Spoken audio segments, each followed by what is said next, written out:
Hello guys, ayan bibili ako ng ulam guys. Galunggong na tinapa, ito ay daing din na galunggong. May bangus na medyo malaki at may tinapang bangus to. Ano yung isa? Ayan may tulingan guys, may tulingan dito. Ayan may nabili ko tinapa at gusto ko sana ng atsara. Anong atsara? 25 pesos. Mahal kasi papaya ngayon. Mahal daw ang papaya guys. Tingan.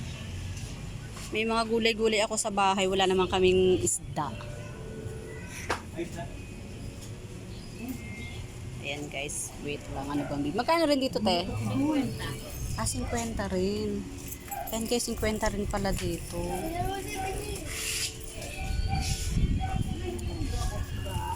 Ito na nga lang. Bibili ako nito 50. Ate, isa na lang nito.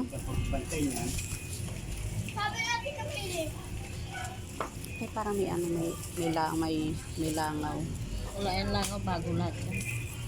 Ayan, ano yun? Hindi yan langaw, ano yan? Yung tinik-tinik niya, hindi yan langaw. Pag ganyan po, itlog na lang. Ayan. Ayan na lang po, hindi na lang ako bibili ng ano. Lang yan.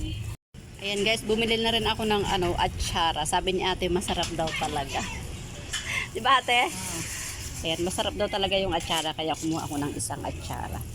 Ayan yung aking binili guys. Saan po yung galing? Sa Cavite yung atsara.